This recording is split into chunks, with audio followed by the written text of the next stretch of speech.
Je suis prisonnière d'un amour interdit et dangereux. Bonjour, je m'appelle Camille, j'ai 20 ans. Mon histoire commence dans un petit village du sud de la France, près d'Avignon, où j'ai grandi entre deux mondes. Mon enfance a basculé quand mes parents ont divorcé alors que je n'avais que 8 ans. Ma mère est restée à Orange, tandis que mon père a déménagé à Marseille. J'ai vécu avec ma mère, qui s'est vite remariée avec un homme sévère, Monsieur Laurent, un professeur d'histoire qui imposait des règles strictes à la maison. Je me sentais étouffée, comme une invitée dans mon propre foyer. Aucune liberté, pas de chambre à moi.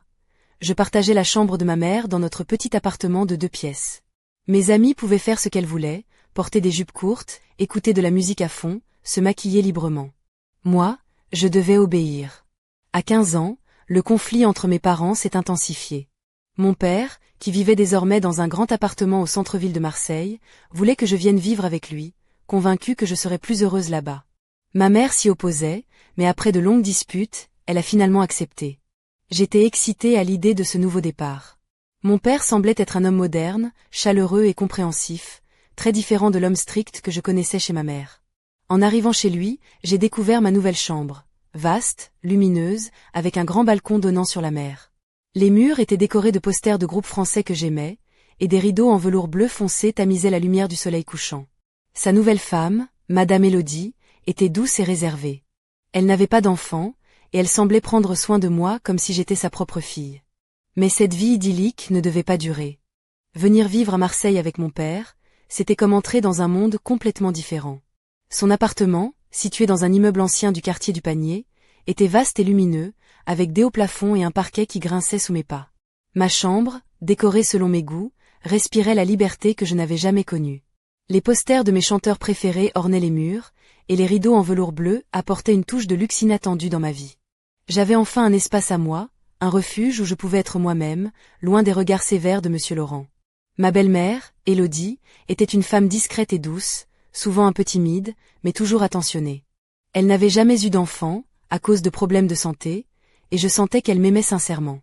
Elle préparait mes plats préférés, m'aidait avec mes devoirs, et parfois, dans ses yeux, je devinais une mélancolie profonde, une solitude qu'elle cachait derrière son sourire. Cette nouvelle vie semblait prometteuse, un havre de paix où je pourrais enfin m'épanouir. Mais le bonheur fut de courte durée. 2 ans après mon arrivée, Élodie tomba gravement malade. Malgré tous les efforts de mon père, qui engagea les meilleurs spécialistes de Marseille, elle s'éteignit lentement dans notre appartement, laissant un vide immense. Ce fut un choc terrible pour nous deux. J'avais 17 ans, et soudain, je devins la seule compagne de mon père. Je pris sur moi toutes les tâches ménagères, cuisiner, nettoyer, faire la lessive. Je voulais qu'il ne se sente pas seul, qu'il garde le courage. Je grandissais vite, trop vite peut-être, dans cette maison silencieuse où l'absence d'Élodie pesait lourd. Un jour, ma mère vint me rendre visite. Elle me trouva changée, plus mature, presque une autre personne. Elle me proposa de revenir vivre avec elle à Orange. Elle disait que Monsieur Laurent était devenu plus tolérant, que nous pourrions réapprendre à nous entendre. Mais je refusai catégoriquement. Je ne voulais pas abandonner mon père. La vie à Marseille m'attirait plus que le passé, et il avait besoin de moi. Mon père, de son côté, soutint ma décision avec fermeté. Il déclara à ma mère que j'allais rester avec lui. Je sentais sa joie à avoir ma présence à ses côtés. Cette promesse de complicité renforça notre lien, même si je ne savais pas encore à quel point il allait devenir complexe et dangereux. Les jours qui suivirent le départ d'Élodie furent étrangement silencieux, presque figés dans une sorte de mélancolie lourde. Mon père, d'habitude si charismatique et plein d'énergie, paraissait vidé, comme un homme qui avait perdu son ancre. Pourtant, il ne montrait jamais sa faiblesse devant moi. Au contraire, il faisait tout pour que je ne ressente rien de la tristesse qui nous enveloppait. Il me protégeait, me couvait d'une attention presque maladive, et je sentais bien que cette dépendance nouvelle entre nous était à la fois un baume et un piège invisible. Je devenais son unique joie, son unique raison de sourire. Mais cette intensité me mettait mal à l'aise. Je voyais bien qu'il était jaloux de mes amis, de mes rendez-vous, de tout ce qui pouvait me détourner de lui. Il avait toujours une excuse pour m'empêcher de sortir, pour repousser mes rencontres, pour que je reste à la maison. Ses regards se faisaient parfois lourds, presque possessifs. Je me surprenais à rêver d'une vie normale, avec des garçons attentionnés, des soirées entre copines, et des projets qui ne tournent pas autour de lui. Un soir, après un rendez-vous qui avait encore échoué à cause de son insistance pour que je rentre tôt, je me suis assise avec lui dans la cuisine, le cœur lourd. La lumière tamisée des lampes suspendues donnait à la pièce une ambiance douce, presque intime. Je voulais comprendre, savoir pourquoi il agissait ainsi. Papa, pourquoi tu refuses tous mes rendez-vous? Lui ai-je demandé, la voix tremblante. Il a baissé les yeux, puis m'a regardé avec une sincérité déconcertante. Camille, je ne sais pas comment je vais vivre sans toi. Tu es tout ce qu'il me reste. Tu es ma lumière dans cette maison vide. Ces mots m'ont touché, mais ils ont aussi réveillé en moi une peur sourde. Cette dépendance, c'était plus qu'un amour paternel. Je sentais que quelque chose d'inquiétant se mêlait à ses sentiments. Je lui ai promis que je ne partirais jamais, que je serais toujours là pour lui, même si un jour je me mariais. Il m'a souri, un sourire doux, mais chargé d'une promesse étrange. On verra bien, ma Camille, a-t-il murmuré. En attendant, profitons de chaque instant. Ce soir-là, son regard sur moi était différent, plus intense. J'ai eu un frisson, mais j'ai préféré croire que c'était juste la fatigue, rien de plus. Pourtant, au fond de moi, un avertissement silencieux s'allumait, comme une étincelle dans l'obscurité. Les semaines suivantes, notre relation prit une tournure inattendue, subtile, mais lourde de sous-entendus. Mon père semblait vouloir effacer la distance entre nous, s'immisçant doucement dans chaque moment de ma vie. Il m'invitait à dîner dans des restaurants chics du Vieux-Port, où il m'offrait des cadeaux coûteux, des bijoux délicats en or, des robes élégantes que je portais avec un mélange d'embarras et de fascination. Il me complimentait sans cesse, ses mots caressant mon ego et éveillant une confiance nouvelle que je n'avais jamais ressentie avant. Je me sentais comme une princesse, au centre de son univers. Pourtant, il y avait dans son regard une intensité dérangeante, une sorte de possessivité qui me mettait mal à l'aise. Un soir, alors que nous regardions un film dans le salon, il s'est approché de moi, posant lentement sa main sur ma taille. Son toucher était doux, presque protecteur, mais mon cœur battait la chamade. Je voulais me retirer, mais ses bras se resserrèrent autour de moi, comme s'il craignait de me perdre. Camille, murmura-t-il, tu es tout ce que j'ai, et je veux te garder près de moi. Je restai silencieuse, figée entre la peur et la confusion. Son souffle chaud effleurait ma peau, et je ne savais plus où se trouvait la frontière entre l'amour d'un père et quelque chose de plus sombre. Quelques jours plus tard, en nettoyant sa chambre, je découvris un petit pot de crème caché sous son lit, taché et usé. C'était un détail étrange, mais ce qui me troubla davantage fut la manière dont il évitait mes questions quand je l'interrogeais sur sa santé ou ses habitudes. Je sentais qu'il me cachait quelque chose, un secret que je ne devais pas connaître. Cette tension grandissait en moi, une sensation mêlée de désir et d'angoisse. Je ne savais plus comment me comporter avec lui, entre la tendresse qu'il me montrait et cette part d'ombre qui se glissait dans nos échanges. J'essayais de rester forte, de ne pas céder à la confusion qui m'envahissait, mais chaque jour apportait son lot d'incertitudes, de regards lourds de sens et de silences pesants. Je savais que quelque chose allait basculer, que notre relation ne serait plus jamais la même. Mais je n'étais pas prête à affronter ce qui allait venir. Pourtant, au fond de moi, une voix murmurait que je devais ouvrir les yeux avant qu'il ne soit trop tard. L'atmosphère dans l'appartement devenait de plus en plus lourde, parfois presque étouffante. Ce soir-là, après avoir dîné dans un restaurant élégant près du Vieux-Port, mon père et moi rentrâmes dans le silence, chacun perdu dans ses pensées. J'avais enfilé la robe rouge qu'il m'avait offerte, une pièce audacieuse, ajustée, qui mettait en valeur mes formes naissantes. Je sentais son regard brûlant sur moi, une attention qui oscillait entre fierté et quelque chose d'inquiétant. De retour à la maison, alors que je rangeais mes affaires, il s'approcha doucement, posant une main sur mon épaule. Son contact fit vibrer tout mon corps, une sensation à la fois troublante et déroutante. Il me regarda avec une intensité que je n'avais jamais vue, ses yeux brûlants d'une passion inavouée. « Camille, murmura-t-il, tu es devenue une femme magnifique. Je veux te protéger de tout ce qui pourrait te faire du mal. » Je sentis mon cœur s'emballer, un mélange d'émotions contradictoires m'assaillant. Je voulais croire que c'était seulement un père inquiet pour sa fille, mais ses mains glissèrent lentement vers ma taille, me serrant contre lui avec une force qui me prit au dépourvu. « Papa, je balbutiai, incapable de trouver les mots. Il posa ses lèvres sur ma nuque, un baiser doux mais chargé d'une tension presque électrique. Je ne savais pas quoi faire, mon esprit tourbillonnait entre peur, confusion et une étrange sorte de plaisir interdit. Je voulais m'éloigner, mais ses bras étaient comme une cage dont je ne pouvais m'échapper. Cette nuit-là, il m'a porté jusqu'à sa chambre, et je me suis laissé submerger par une vague d'émotions contradictoires. Son regard était à la fois plein de tendresse et d'une obsession inquiétante. Je me sentais perdue, incapable de comprendre ce qui se passait entre nous, de distinguer l'amour d'un père de ce qui devenait peu à peu une possession dangereuse. Le lendemain, je me réveillai dans mon lit, le corps en sueur, le cœur battant à tout rompre. Une marque rouge sur mon cou trahissait le passage de ses lèvres. Je ne savais pas comment affronter cette réalité.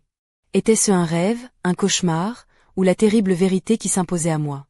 Je me regardais dans le miroir, cette jeune femme aux yeux rougis, aux cheveux en bataille.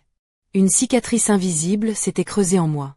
J'étais à la croisée des chemins, entre innocence perdue et un avenir incertain. Je devais décider si je laisserais cet amour interdit me détruire ou si je trouverais le courage de me libérer. Mais pour l'instant, je restais silencieuse, prisonnière d'un secret trop lourd à porter. Je n'arrivais pas à croire ce qui venait de se passer.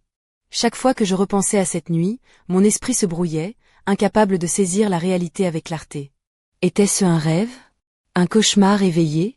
Pourtant, la marque sur mon cou était bien là, rouge et douloureuse, comme une preuve irréfutable de ce que j'avais vécu. Je me sentais trahie, confuse, et terriblement seule. Comment un père pouvait-il franchir cette limite? Comment avais-je pu me retrouver dans cette situation? Les jours suivants furent un mélange d'angoisse et de silence pesant. Mon père continuait à agir comme si rien ne s'était passé, mais son regard avait changé. Il était plus intense, plus possessif. Chaque geste, chaque parole semblait chargée d'une tension qui me faisait frissonner. J'avais peur de lui, peur de moi-même, peur de ce que je ressentais. Cette peur s'entremêlait avec une étrange attirance que je ne comprenais pas, une dépendance que je ne voulais pas admettre.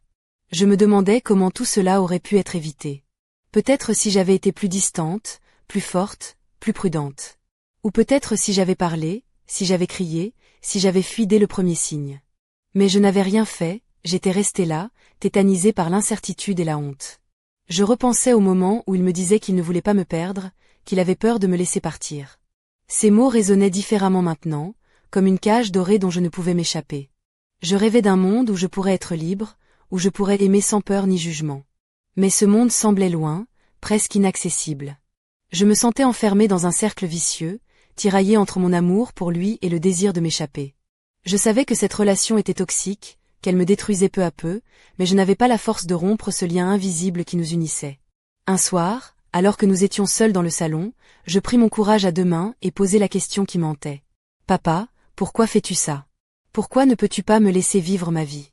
Il me regarda longuement, la douleur et la tendresse mêlées dans son regard. « Parce que tu es tout pour moi, Camille.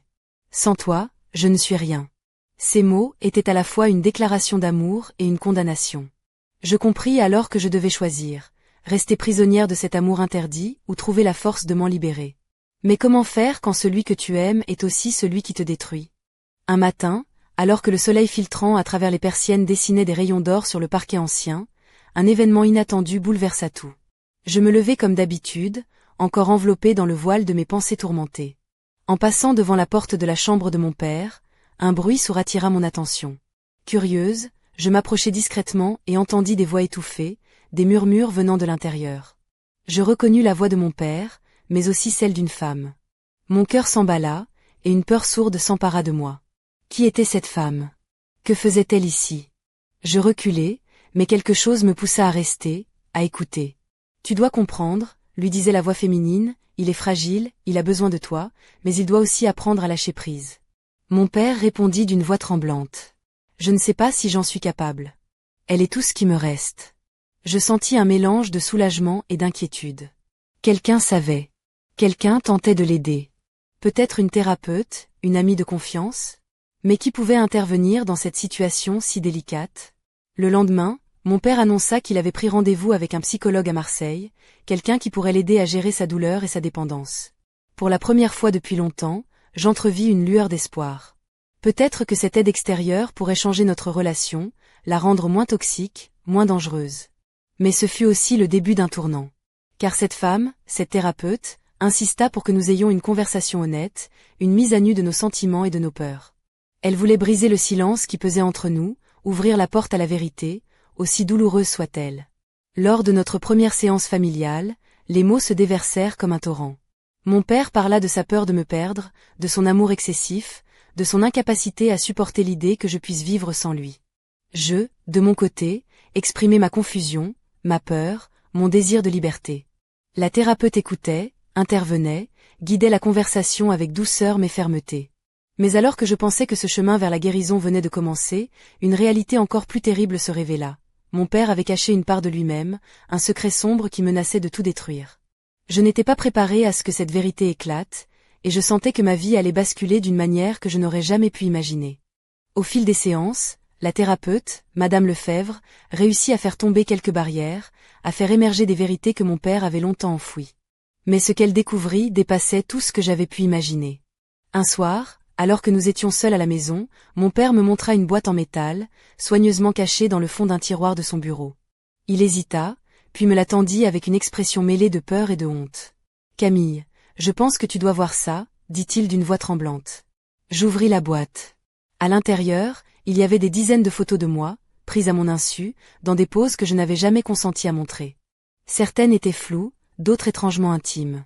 Je sentis un frisson glacé me parcourir l'échine. C'était comme découvrir un double visage, une partie cachée et obsessionnelle de mon père que je refusais de voir. Sous les photos, une lettre manuscrite. Je la lus, les mains tremblantes. « Ma Camille, tu es à moi. Personne ne doit jamais se mettre entre nous. Je suis prêt à tout pour te garder. Même à détruire ceux qui oseraient s'approcher de toi. » Mon cœur se serra. Ce n'était plus de l'amour, c'était une prison, une obsession malsaine, un danger qui grandissait. Je réalisais que mes rêves de liberté étaient loin, peut-être même impossibles. Mon père était malade, dangereux, et je n'étais qu'une captive dans son monde tordu. Je voulus crier, fuir, mais j'étais paralysée. L'homme que j'avais aimé et admiré était devenu mon bourreau, un géant aux mains douces mais aux intentions terrifiantes. Cette découverte chamboula tout, brisa le peu de confiance que j'avais encore en lui. Le lendemain, je décidai de cacher la boîte, de ne rien dire à personne, par peur des conséquences. Mais dans un coin de mon esprit, une idée grandissait. Il fallait que je parte, que je m'éloigne de lui, de ce poison qui rongeait mon existence. Je devais trouver le courage de briser cette chaîne, même si cela signifiait affronter la tempête qui m'attendait. Je ne savais pas encore comment, ni quand, mais une chose était certaine. Je ne pouvais plus vivre ainsi. La bataille pour ma liberté venait de commencer, et elle serait plus dure que tout ce que j'avais imaginé. L'atmosphère autour de moi devint insupportable, comme si chaque recoin de cet appartement à Marseille était imprégné de secrets lourds et de menaces silencieuses. Je vivais sous une tension constante, chaque regard de mon père chargé d'une intensité qui me paralysait. Ses mains, autrefois protectrices, étaient devenues des instruments d'un pouvoir étouffant. Il contrôlait tout, mes sorties, mes amis, mes pensées. J'étais devenue une ombre de moi-même, une prisonnière dorée enfermée dans un monde qu'il avait construit autour de sa folie obsessionnelle. Je portais les vêtements qu'il choisissait, souvent des robes qui, malgré leur élégance, me faisaient me sentir vulnérable, exposée. Ce soir-là, il me demanda de porter une robe rouge en dentelle, ajustée, qui laissait entrevoir mes courbes naissantes. Il regardait chaque détail avec une admiration inquiétante, comme s'il possédait non seulement mon corps, mais aussi mon âme. Ses compliments étaient des chaînes invisibles qui m'enserraient un peu plus à chaque mot. Lors d'un dîner dans un restaurant huppé du centre-ville, il était aux aguets, surveillant mes moindres gestes, jaloux de chaque regard extérieur. De retour à la maison, il me prit dans ses bras, ses lèvres effleurant mon cou, ses mains glissant sur ma peau avec une possessivité dévorante. Je me sentais perdue, partagée entre le désir de m'enfuir et une fascination inexplicable qui me paralysait. Chaque instant passé avec lui était une bataille intérieure, un combat entre la peur et une étrange forme de dépendance. Sa voix douce, ses gestes tendres étaient entremêlés d'une violence sourde, d'une obsession qui consumait tout. Je savais que je n'étais plus libre, que j'étais devenue son jouet, sa propriété exclusive. Cette situation était un cauchemar éveillé, une spirale infernale où je sombrais peu à peu. Je me sentais prisonnière non seulement de ses bras, mais aussi de mes propres sentiments confus. Je voulais hurler, partir, mais je restais là, figée, incapable de briser ces chaînes invisibles. Le danger était à son comble, et je savais que bientôt, il faudrait que je fasse un choix décisif. Mais pour l'instant, j'étais enfermée dans cette prison dorée, entre l'amour et la peur, entre la lumière et l'ombre, prête à affronter l'impensable. Cette nuit-là, tout bascula. L'appartement semblait étrangement silencieux, comme suspendu dans une attente lourde de promesses sinistres. Je portais la robe rouge en dentelle que mon père m'avait offerte, un vêtement à la fois séduisant et oppressant, qui épousait mes formes avec une précision troublante. Mes escarpins noirs claquaient doucement sur le parquet, tandis que mes mains tremblaient à l'idée de ce qui allait arriver. Mon père m'attendait dans le salon, vêtu d'un costume sombre parfaitement ajusté. Son regard brûlait d'une intensité sauvage, mêlée d'une tendresse dévorante. Il s'approcha, prit ma main avec une force possessive et murmura. « Camille, tu m'appartiens. Personne ne pourra jamais te prendre. » Je sentais mon cœur battre à tout rompre, une tempête d'émotions contradictoires déferlait en moi. Peur, désir, honte, confusion. Tout s'entremêlait dans un tourbillon dont je ne savais plus sortir. Il me conduisit dans la chambre, où les rideaux lourds tamisaient la lumière en une pénombre presque sensuelle. Là, il me serra contre lui, ses lèvres effleurant ma peau, ses mains explorant avec une douceur inquiétante. Je voulais résister, fuir, mais j'étais paralysée, prisonnière de cette étreinte qui mêlait amour et domination. Ces mots résonnaient dans ma tête, des promesses d'un attachement éternel, mais aussi des menaces voilées qui glaçaient le sang. Soudain, un bruit à la porte me fit sursauter. Quelqu'un frappait, insistant. Mon père se redressa brusquement, son visage se durcit. Je reconnus la voix de ma mère, venue sans prévenir. « Camille, ouvre-moi, c'est ta mère. » Le silence se fit pesant. Mon père me lâcha lentement, me regardant avec une intensité presque sauvage. « Personne ne t'emportera, Camille. Pas même elle. » Je me tenais là, au bord du précipice, partagé entre l'amour interdit et le désir désespéré de liberté. Ce moment, suspendu entre deux mondes, allait décider de mon destin. Et alors que la porte menaçait de céder sous les coups répétés, je compris que je ne pourrais plus fuir. Il fallait affronter la vérité, affronter mon père, affronter moi-même. Mais à quel prix ? Mon histoire ne faisait que commencer.